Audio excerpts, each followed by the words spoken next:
अस्सलामुअलैकुम व्यूअर्स, उम्मीद करती हूँ कि आप खैरियत से होंगे। मेरी दुआ है कि आप जहाँ भी हों अल्लाह ताला आपको अपने हिफ्ज़ मान में रखे।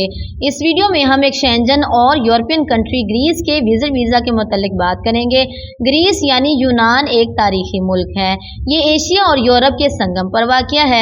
ग्रीस शेंजन जोन का एक ऐसा मुल्क है जिसके एक जानिब तुर्की है, दो जानिब समंदर है और तीसरी जानिब तीन छोटे यूरोपियन ममालिक अल्बानिया, नॉर्थ मैकेडोनिया और बल्गारिया वाक़या हैं। लेकिन ये तीनों ममालिक शेंजन जोन में नहीं हैं, जिसकी वजह से ग्रीस का शेंजन जोन से कोई ज़मीनी राब्ता नहीं। अगर आप दूसरे किसी शेंजन कंट्री में विजिट वीज़ा पर जाते हैं तो बाकी तमाम शेंजन कंट्रीज़ में बजरिया बस या ट्रेन शेंजन वीज़ा पर सफ़र कर सकते हैं, लेकिन ग्रीस में आप बाई एयर भी ट्रैवल कर सकते हैं। ग्रीस की वीज़ा रेशो बहुत अच्छी है। इसकी वजह यह है कि ग्रीस का टूरिस्ट वीज़ा कोई अप्लाई नहीं करता, क्योंकि इसका शेंजन जोन से ज़मीनी राब्ता नहीं है। अगर कोई पाकिस्तानी शेंजन जोन में जाना चाहता है तो ग्रीस से इसका जाना ऐसे ही है जैसे तुर्की से जाना। दरमियान में तीन ममालिक हैं और समंदर है, इसलिए लोगों का रुझान ग्रीस की जानिब बहुत ही कम है। व्यूअर्स, अगर हम टूरिस्ट वीज़ा पर बात करें तो इसके लिए सबसे पहले हम रिक्वायरमेंट्स पर बात करेंगे। तमाम शेंजन कंट्रीज़ की वीज़ा रिक्वायरमेंट्स एक जैसी हैं, इनके वीज़ा फॉर्म भी एक जैसे हैं, वीज़ा का प्रोसेस भी एक जैसा है। अगर किसी एक शेंजन कंट्री का वीज़ा आपके पास है तो आप तमाम 27 शेंजन कंट्रीज़ में ट्रैवल कर सकते हैं, स्टे कर सकते हैं। सबसे पहले हम शेंजन वीज़ा की पॉलिसी की बात करेंगे। तमाम शेंजन ममालिक जो वीज़ा इशू करते हैं, इस वीज़ा का टोटल पीरियड 6 माह यानी 180 दिन का होता है। 6 माह के इस पीरियड में जो ट्रैवल और स्टे का पीरियड होता है वो 1 हफ्ते से लेकर 90 दिन यानी 3 माह तक का होता है। ये पीरियड वीज़ा में लिखा होता है। आप शेंजन जोन में यही पीरियड जो वीज़ा में डिफाइंड है आप स्टे कर सकते हैं। शेंजन विजिट वीज़ा ना तो एक्सटेंड होता है ना ही किसी दूसरे वीज़ा में कन्वर्ट हो सकता है, इसलिए जितना आपका वीज़ा है उतना ही स्टे करके आपने शेंजन जोन से निकलना है, वरना ये और स्टे हो जाएगा, इलीगल हो जाएगा। व्यूअर्स, एजेंट्स आपको मिसगाइड करते हैं कि आपके पास बड़ी अमाउंट की बैंक स्टेटमेंट हो तो आपको वीज़ा मिल जाएगा। वो आपकी वीज़ा एप्लीकेशन सबमिट करते हैं, फाइल की तैयारी की भारी फीस आपसे ले लेते हैं, 90% वीज़े रिजेक्ट हो जाते हैं। एजेंट अपनी फीस पहले से खरी कर लेते हैं। आप एम्बेसी की फीस भरते हैं, बायोमेट्रिक फीस भरते हैं, डॉक्यूमेंट्स पर खर्चा करते हैं, भाग दौड़ भी करते हैं, टाइम ज़ाया करते हैं, नुकसान कर लेते हैं। वजह ये होती है कि आपको ठीक से गाइड नहीं किया जाता। मैं आपको इस वीडियो में ये बताना चाहती हूँ कि बैंक स्टेटमेंट एक रिक्वायरमेंट ज़रूर है, लेकिन सबसे ज़रूरी चीज़ आपका प्रोफाइल है। कोई भी एम्बेसी आपके प्रोफाइल पर वीज़ा इशू करती है।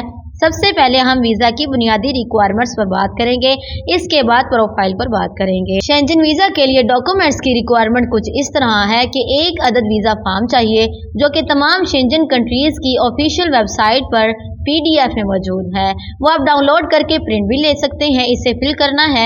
वीज़ा फॉर्म के साथ जो डॉक्यूमेंट्स लगेंगे वो हम थोड़ा तफसीलन डिस्कस करेंगे। सबसे पहले पासपोर्ट चाहिए जो 6 माह तक वैलिड होना चाहिए।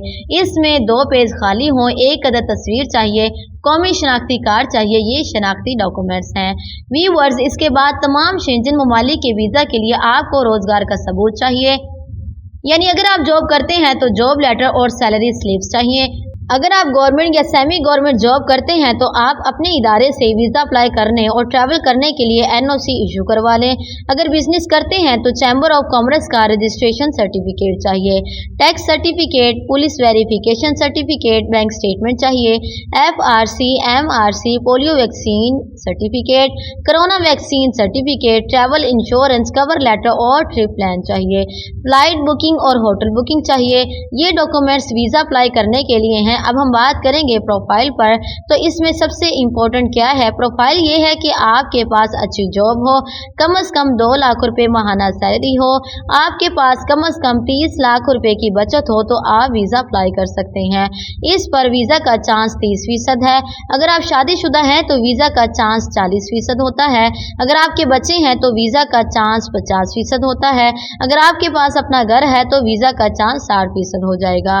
अगर आपकी कोई अच्छी वैल्यू वाली प्रॉपर्टी भी है तो वीज़ा का चांस 70% हो जाएगा।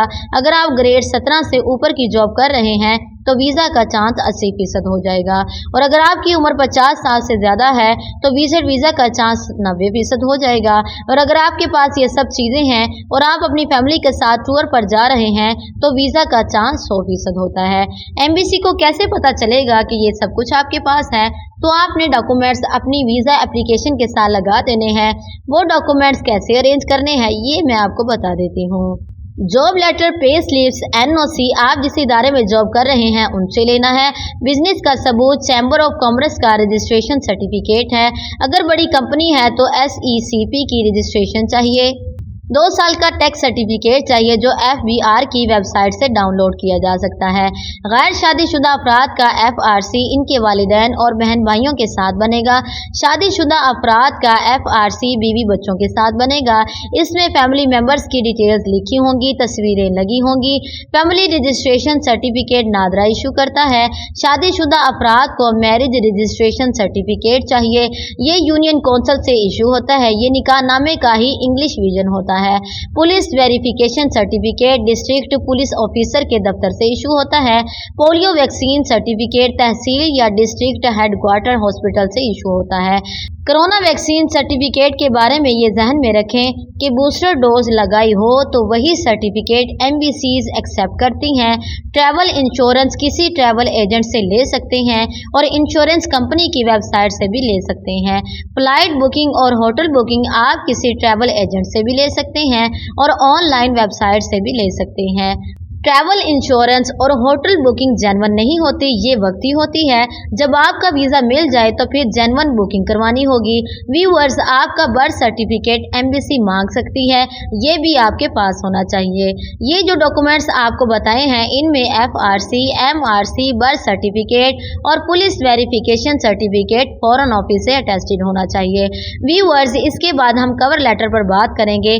कवर लेटर बहुत इंपॉर्टेंट डॉक्यूमेंट है। ये वीज़ा ऑफिसर को आपके बारे में सब कुछ बता देता है और इसी पर वीज़ा का फैसला होता है। इसी डॉक्यूमेंट के लिए एजेंट आपसे लाखों रुपए चार्ज करते हैं। ये आप खुद बनाएंगे। हमारे चैनल पर इसके लिए गाइडलाइंस की वीडियोस मौजूद हैं, लिहाजा वो आप एक मर्तबा ज़रूर देख लें। ट्रिप प्लान मैंने आपको बताया है कि आपने ये लिखना है कि आप कब ट्रैवल करेंगे, कौन कौन सी जगह विजिट करेंगे, कहाँ कहाँ स्टे करेंगे। आपने ये जहन में रखना है कि आपका ट्रिप प्लान, फ्लाइट बुकिंग और होटल बुकिंग आपस में मैच करने चाहिए। व्यूअर्स, कुछ काम जो नहीं करने वो ये हैं कि कोई भी डॉक्यूमेंट फेक सबमिट नहीं करना। वीज़ा एप्लीकेशन फॉर्म में तमाम मालूमात दुरुस्त और अपडेटेड देनी है। बैंक स्टेटमेंट 6 माह की लगानी है। इन 6 माह के दौरान आपके अकाउंट में कोई भी बड़ी ट्रांजैक्शन नहीं होनी चाहिए। इसके बाद आप अपने वीज़ा फॉर्म के साथ तमाम डॉक्यूमेंट्स वीज़ा फॉर्म में पूछे गए क्वेश्चंस की तरतीब से अटैच करें। तमाम डॉक्यूमेंट्स के नाम का टैग लगाएं। आपकी फाइल तैयार हो गई। व्यूअर्स, अब हम बात करते हैं कि एप्लीकेशन कैसे सबमिट करनी है। दूसरी शेंजन ममालिक की वीज़ा फाइल VFS ग्लोबल में जमा होती है, लेकिन ग्रीस की अपॉइंटमेंट लेने के लिए आप ग्रीस एम्बेसी को ईमेल सेंड करेंगे। जब वो अपॉइंटमेंट दे दें तो अपॉइंटमेंट के मुताबिक आप एम्बेसी चले जाएं और अपनी फाइल जमा करवा दें। इसके बाद एम्बेसी ने वीज़ा देने या ना देने का फैसला करना है। इसमें 15 से 45 दिन लगते हैं। एम्बेसी की जानिब से आपको ईमेल और मोबाइल मैसेज पर आपके वीज़ा के मुतालिक इत्तला दी जाएगी। उम्मीद करती हूँ आज की वीडियो आपको बहुत पसंद आई होगी। वीडियो अच्छी लगती है तो चैनल को सब्सक्राइब करते जाएं, वीडियो को लाइक करते जाएं। मिलते हैं अगली वीडियो में, तब तक के लिए अल्लाह हाफिज़।